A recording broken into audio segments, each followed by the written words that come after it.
Use होता है वो मजबूरी, आवश्यकता या नियम या कंपल्सन, ऑब्लिगेशन बताने के लिए किया जाता है। हैव टू का जो यूज है पहला हमारा जो है, जैसे पहले देखिए जो सब्जेक्ट है यदि किसका प्लूरल का है,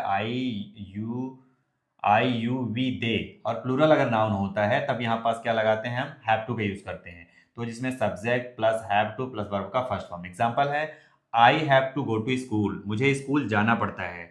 we have to follow the rules, हमें नियमों का पालन करना पड़ता है। They have to work hard, है ना, उन्हें मेहनत करनी पड़ती है। हमें खाना बनाना पड़ता है। We we have to make food.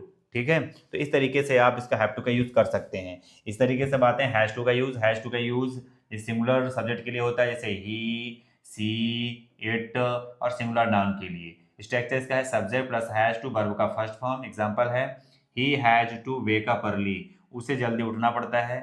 C has to cook food, उसे खाना बनाना पड़ता है। The boy has to study daily, लड़के को रोज पढ़ना पड़ता है ना, उसे डेली मंदिर जाना पड़ता है। He has to go to temple every day. ठीक है, तो इस तरीके से हैज़ टू का यूज़ अपने कर सकते हैं। इसका थर्ड नंबर है हमारा पास्ट टेंस, इसका यूज होता है हैड टू। हैड टू इसी का है। हैड टू का मतलब पास्ट में सभी सब्जेक्ट के साथ में हैड टू का यूज लगता है, इसमें कोई सिंगुलर प्लूरल नहीं होता है। जैसे तो यहाँ बताना कि I had to leave early, मुझे जल्दी जाना पड़ा। ठीक है, और इसमें है इसके बाद she had to help her mother, उसे अपनी माँ की मदद करनी पड़ी।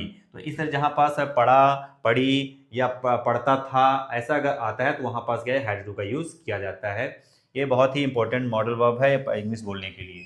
इसके बाद आते हैं will have to. Will have to का यूज जो होता है कब प्रयोग किया जाता है, विल हैव टू का प्रयोग भविष्य के फ्यूचर में जैसे मजबूरी, आवश्यकता, नियम बताने के लिए किया जाता है। हिंदी मीनिंग इसका है करना पड़ेगा या करना होगा। स्ट्रक्चर देखिए क्या होता है, अफर्मेटिव के लिए subject plus will have to verb का फर्स्ट फॉर्म। एग्जांपल है, I will have to study hard, मुझे मेहनत से पढ़ना पड़ेगा, है ना। She will have to wake up early, उसे जल्दी उठना पड़ेगा। They will have to follow the rules, उसे नियम का पालन करना पड़ेगा। यहाँ पास जिसमें एक एग्जांपल है, I am busy so I will have to call you later, मैं बिजी हूँ इसलिए मैं आपको, है ना, मुझे बाद में कॉल करना होगा। ठीक है, या करना पड़ेगा। ठीक है, बाद में।